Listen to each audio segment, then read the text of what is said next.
This week on To the Contrary. First, domestic violence, the NFL, and the larger picture. Then, the fighting women of ISIS. Behind the headlines, Senator Kirsten Gillibrand opens up to urge women to get off the sidelines.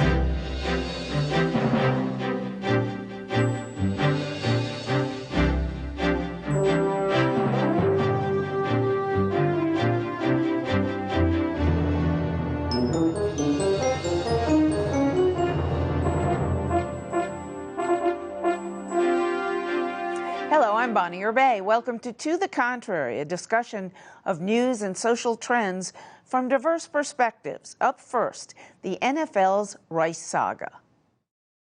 A national debate about NFL rules and domestic violence continues beyond Ray Rice's firing by the Baltimore team and his wife's stance in his defense. The NFL suspended Rice indefinitely after a video surfaced showing him in the elevator punching his wife. He was originally only given a 2-game suspension, but the commissioner of the NFL has since admitted to getting it wrong by not punishing the player more harshly. I cannot imagine the NFL performing more poorly than they have. First of all, the facts were known. He admitted to beating his wife. There was a video of him dragging her out of the elevator. There were no facts in dispute, but still, he was given a slap on the wrist. And it is illustrative of a much broader, harder problem. When institutions have all the power, they often protect their own. This week, debate focused on why Janae Rice is staying with her abuser and continuing to support him. The hashtag #WhyIStayed began trending on social media. Survivors of abuse shared their stories explaining why they chose to remain with their abusers. This led to the Why I Left hashtag, in which others described finally leaving abusive relationships. This week marks the 20th anniversary of the Violence Against Women Act. The National Coalition Against Domestic Violence estimates 1.3 million women are victims of physical assault by an intimate partner each year in the U.S. So, Congresswoman Norton, given the importance and prominence of this case, is Janae Rice hurting other women by staying with her abuser? Bonnie, I feel for this woman, this battered wife, but she's confusing a life and death issue for thousands of women and maybe one that could be life and death for her as well. Yeah, I mean, as much as I imagine she's a very unhappy person, the blame really still lies with her husband. And yes, she's hurting things by staying with him. The only way she could countermand it is by being out there as a national spokesperson about the importance of domestic violence legislation and sanctions. You know, it's her decision. I mean, we all talk about rights. Do I support it? No, I don't. But then we don't really, unless you've been in that position as an abused person, it's hard to really understand what's in the mind of someone who is the victim of domestic abuse. But back to the question, you said she is hurting other women. I see it that way. What about you? Yeah, you know, a few days ago, I raised this on a staff call, and I said, you know, don't we think that we should say something about this? And there's such a fear, I think, that if you suggest that maybe she should be doing more to try to get out of this situation, that it'll look like we're trying to blame her, or that in some way we're distracting from the real story, which is that she's with a man who's truly a violent, terrible person, and we don't want to do that. So I think there's a balance here in how we discuss it. Is it different for African-American women? It is, but first, I think she should be doing less. She's embarrassed. Yeah. She obviously is not going to leave this guy. What I fault her for is getting out here to defend him. She could take her personal stance, act personally, and go back. And yes, one of the reasons that I fault her for becoming something of a spokesman for staying with somebody who could have killed her with that punch is because African American women, and to some extent women of color, suffer from domestic violence at a rate 3 times that of white women. The last thing we need to have is a spokesperson for the abuser. And that's where I fault her. People stay with such men for some reasons that none of us around this table, I think, are in a position to criticize. I mean, you have a kid or two. Just picking up and saying, I'm going to leave, I don't have a job, is very much easier for us to say than it is for them. There may be reasons, but ultimately it is hard to counsel a woman to remain with a man who shows that he is inclined to hit her, because the statistics are clear. He may not know when to stop, and many do not. How do we feel about front page New York Times article that came out late this week saying that there are plenty of men in all the leagues. There's some hockey guy, who beat up his girlfriend, stomped on her chest. Right. And he's still playing? Yeah, well, one of Mr. Rice's former teammates, Terrell Suggs, is an example of an abuser, because he has been, he was charged with it.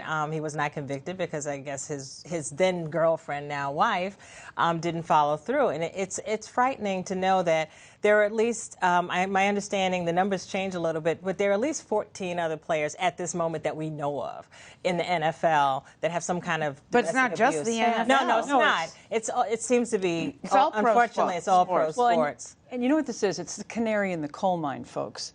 This kind of, if they were committing another crime, would they be getting away with it? No. This is a direct reflection of the sexism of our culture that takes women's issues and puts them at the, on the floor, doesn't pay attention to them, doesn't punish them correctly. And all of these teams, I couldn't agree more with Senator Gillibrand, all of these teams should have their feet held to the fire to have the strictest possible sanctions. Because think of the role model. But their comeback is, but think of the role model. Okay, but their comeback is, we're not going to do anything until these guys are at least prosecuted. Or charged, rather. That's disingenuous.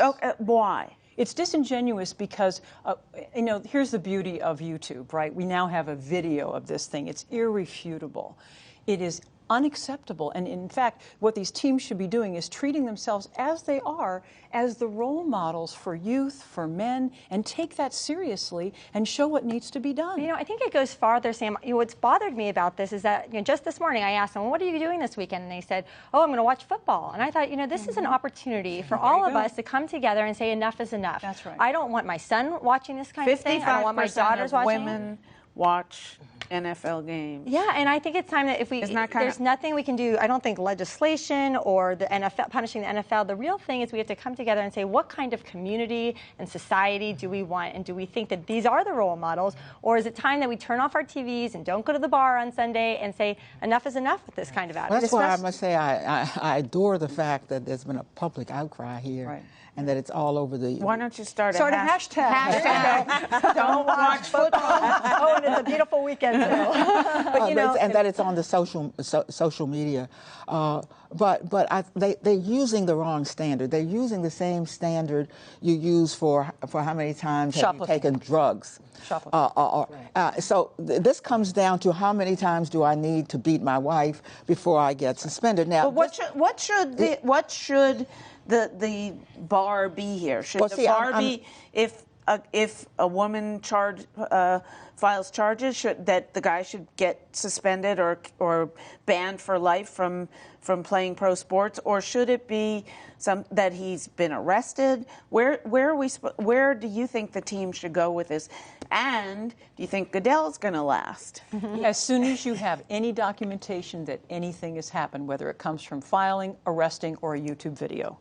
I would like that to be the case, but the argument on the other side, and several of us are attorneys, is that, innocent until proven guilty. So although I would definitely want to take any charge of abuse seriously that is told, do we punish them before we know, if it really happened? Well, that's not the issue. Well, what about the admission? I mean, Goodell had an admission from Rice. Right, he told them the whole story without them even seeing the video. So that just astounds me and befuddles me. They're playing the Catholic Church routine right now is what they're doing. Right. They're playing the Catholic Church routine. Leave aside, there are nuances involved. If you could have a woman say, he hit me, and he say, no, I don't.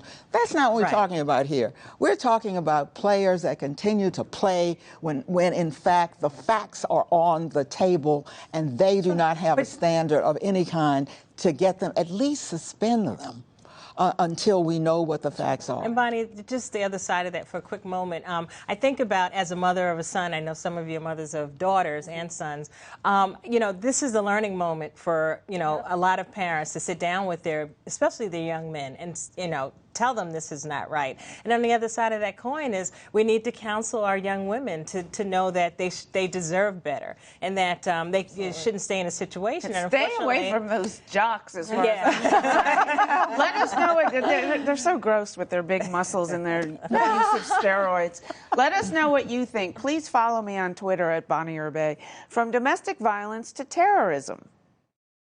President Obama this week pledged to fight the terrorist group ISIS or ISIL with increased airstrikes and support on the ground for the group's enemies. Meanwhile, we're learning more about their female captives and soldiers. As many as 3,000 Iraqi women have been kidnapped and sold into sexual slavery by ISIL. The brothels the women are forced to operate in are run by a police force composed of jihadist women. Some 60 British women have gone to Syria on jihad, and in addition to running the brothels, they are learning to and training each other to fight with military automatic weapons. So, if we were to catch some of these women, should they be treated as POWs? Should we execute them? What do you do with? Should they be treated any differently from the men?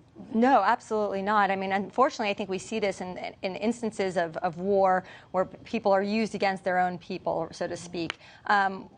You know what I took from this story is that you have to find something good, and what I found was that there is also a group of Turkish women who are coming in to fight ISIL, and I sort of have to fall back on that because this is such horror to think about that you have to find something good to focus on. Well, yeah, these women, you don't want to treat them any differently. They went to fight.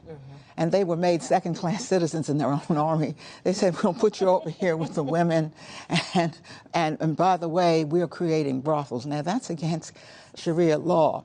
And they're finding ways around it, which is very important. Any legitimate Muslim, when I say that, I mean any mainstream, non-ideological and non-extremist is going to say everything they do is against. Well, yeah. But let's look at this. Let's look at this thing. Setting up a brothel, no matter what aspect of what kind of Muslim you are, would be against the religious law.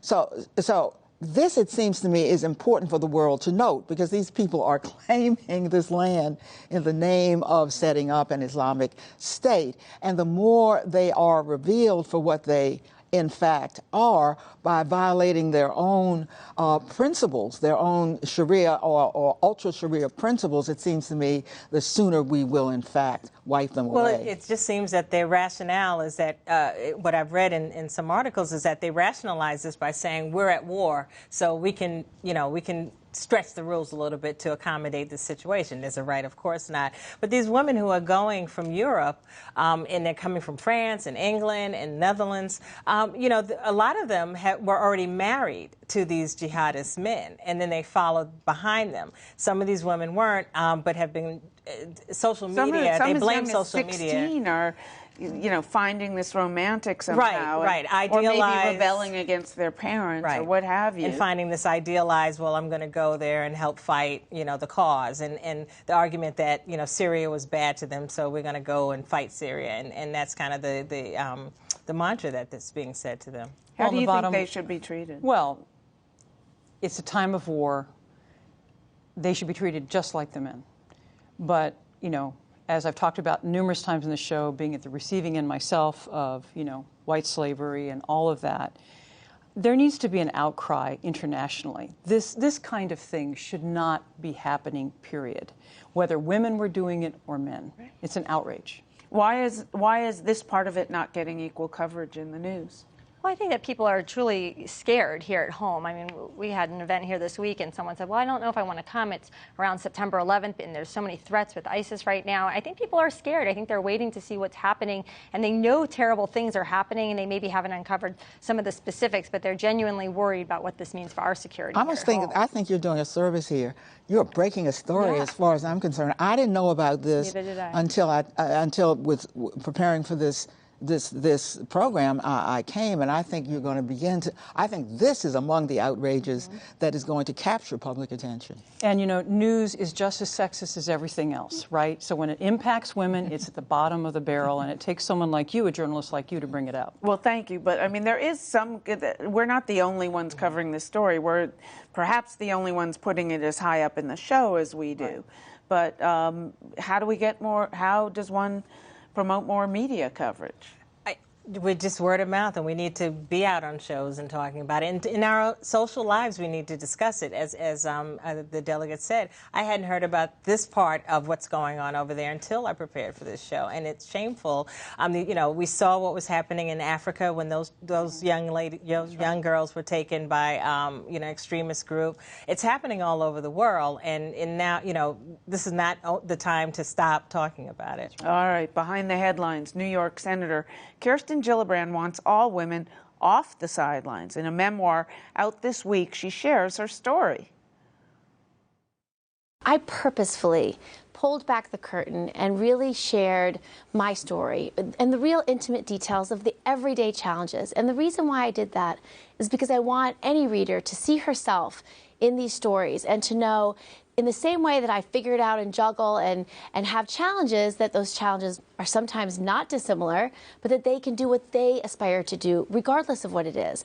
I wanted to create a call to action to women to know that their voices matter. Gillibrand says it's a message that should be repeated time and time again. We need mentors and role models. I was lucky. I had a mother who was only three women in her law school class. She had a career in the law and raised us kids, and I watched her do it simultaneously. I'd see her on the phone filing some details of an adoption case while she's cooking dinner, while she's sweeping the floor, and being that hands-on present mom and having a career. And with my grandmother, you know, she was this very spicy, saucy lady who really determined that women's voices mattered. You don't like the phrase having it all? No, I don't. Why? Well, just look at it. Okay, having it all. What are we actually having? It's such a outrageous word. What are we having? A second slice of pie? No, we're not having anything. We're actually doing it all. And women have been doing it all forever.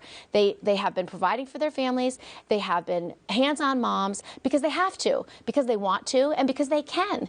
Today, 8 out of 10 families, the mom is working. 4 out of 10 families, they are the primary or sole breadwinner. But our workplace rules are stuck in the Mad Men era. They're stuck in an era when dad went to work, mom stayed at home, and that's just not reflective of the American workforce today. My life is a lot easier than a lot of women. You know, the woman who's going to clean this studio tonight, she doesn't have flexible hours. She has to be here when she's told to be here. I met a lady who cleans the train station just a stone's throw from here. She's never been paid more than the minimum wage. She doesn't even have sick days. Without flexibility, it's really hard for moms to meet the needs of their families when they need it, and so we should all be asking for more support. Does involving men in parenthood and splitting it equally? For sure. Well, isn't that part of the answer to? Without a doubt. The woman would need less flexibility, the woman who's cleaning the studio. I think everyone needs flexibility because, you know, whether you have a spouse at home to help, if you're the primary or single wage earner, you need affordable daycare. So there's things you're going to need no matter what. But I think, you know, my husband, he's so helpful. You know, I do not nag him. I do not ask him to do anything. He just does it. He sees the dishes need to be loaded and unloaded. He does it. You talk in the book about your son saying something about we can go hiking because we're men. Yeah. What your thoughts about that? I'll tell you that story. So I have 2 boys. I have Theo, who's 10, and Henry, who's 6. And when Henry was 2.5, Jonathan had taken Theo and Henry on a hike, and they were at Roosevelt Island, which is in the middle of the Potomac. I was working in New York, so I wasn't there. And Jonathan was sensing a little bit of a slowdown because they were going up a hill, and he said, "Come on, Henry." And Henry turns to my husband and says, "We can do it because we're men." He's 2.5, and I'm thinking, are you kidding me? My 2.5-year-old son thinks because of his gender he can do any. Well, so I decided to write this book because I want more girls, and I want more women to say, we can do it because we're women. Did you ever scratch your head and say, where the heck did he get that from? I was baffled and was like, I can't believe that. But he is a bit of a feminist, even at that young age. As a young member of the House of Representatives, Gillibrand was tapped to become a junior senator from New York when Hillary Clinton joined the Obama administration as Secretary of State. Hillary Clinton, you're an admirer. She's one of your role models. Mm-hmm. What if something horrible happened to her between now and the campaign fell apart, would you be one of the Democrats to step in and say, I'll go since she can't? No, but I think she will run, and when she does, she will win. I think she is the most talented, most experienced, best poised person in America to be our next president, and I personally am going to work as hard as I can to make sure she gets elected. Gillibrand says she's surprised the passages in her book on her struggles with weight after having children and the comments of colleagues in Congress received so much attention. All different industries, there's sometimes an issue with regard to appearance. And the advice I try to give is just know your industry, know what the rules of the road are, and then make your own judgment. And Gillibrand discloses something surprising about herself. Well, I tell the story about my grandmother because, you know, she worked in these campaigns as a young woman from 20 on as a secretary in our state legislature. She never went to college. But one of the ways she disarmed her male colleagues was by being a bit salty. Unfortunately, I picked up her facility for bad words. And I try not to use them very often, but sometimes it does happen. But it's usually because, you know, I'm really upset about something, and it expresses how I feel at that moment. I can't see one coming out of your mouth. Not on TV, no, and not in front of my children. So you spent many years, as they say, toiling in the vineyards, trying to get more women to run for Congress. That's the point of her book. Will she succeed? You betcha. We have an incredible group of young women coming up who are poised to run for president. And that's the key, young women. It takes a long time to build the kind of power and credentials that you need to be viable on the presidential stage. We have Elizabeth Warren, we've got Kirsten Gillibrand, and other women that have indicated they have an interest in this. But of course, I think she's going to be successful, and I think we'll see if Hillary at running for president and winning one day. She's a remarkable woman. She's cut a wide swath in Washington. But I would like to comment on her surprise around the sexist statements. When I ran for U.S. Congress in 2008, rather famously, my hometown newspaper ran that very salacious quote about me, which shocked everyone. And I proceeded to found Name It, Change It with my partners at Women's Media Center to fight that. And here's the surprising statistic. That people feel like if they push back on comments like that, it will hurt them electorally. The opposite is true. As long as a woman comes out right away and says, that's sexist, she unreels all that negative damage. And even just a comment on a woman's appearance causes her to drop by 12 electoral points in the minds of voters. So this sexist stuff is very, very, very important. And of course her son said that. He's growing up in a sexist culture. Wow, I mean, it's hard to follow that. I guess I have a much more positive image of girls and women today. You've called her the girl next door. Yeah. You think she is? Will that be to her advantage politically? I can't imagine it won't. Look, I mean, she is extremely likable. I disagree with her. And high energy, like there's no tomorrow. Yeah, and I've heard great things about her, and I suspect I have a lot of. I admire anyone who runs for office and takes on that challenge, because it's not something I've chosen to do, and probably don't have the energy to. But look, the problem is that I think that she perpetuates this idea still, even though she's smiling, that life in America for girls and for women is still really unfair, that sexism is lurking, as Sam sort of suggests, behind every corner, that they simply don't have the opportunities that boys and men do. And I think that is a bad story to paint, because it's simply not true. Well, you know, what Kirsten has done, and she served with me in the House before she was tapped to go to the Senate, is taken sexism as one of her brands. Mm-hmm. And what's important about what she's doing now is that she's not waiting until she's ready to run for president. She's talking about herself now. Mm-hmm. More young women need to do that. Well, wait, you say taking sexism as one of her brands. She is more so than Hillary Clinton? Oh, yeah. I mean, I'm talking about in the Senate. Mm-hmm. In fact, that's probably one of her liabilities. She's more known for this very important issue than she is across the board. And she has time to fill in the other. If for some reason Clinton's campaign, as I asked her, collapses, even if Bill comes out with some more of his remarks like he did in 2008 that really set Hillary back, maybe he could do it even worse this time. Do you think she would jump in? Oh, Elizabeth Warren would then be the Democrats' choice. So let's be clear about that. Mm-hmm. I mean, this is a woman who has captured the imagination of much of the Democratic Party, but we're sticking with Hillary for the moment. While I wouldn't go into a voting booth and vote for the senator, I will say that, I appreciate the fact that she is out there talking about girls and women and the things that young ladies can do. I hope it's, I don't like that it may be at the sacrifice of young men, because I think it's unfair to say, well, little boys are sexist and they're bad and women are good. That's it for this edition. Please follow me on Twitter and visit our website, pbs.org/tothecontrary. And whether you agree or think to the contrary, see you next week. You were going to say.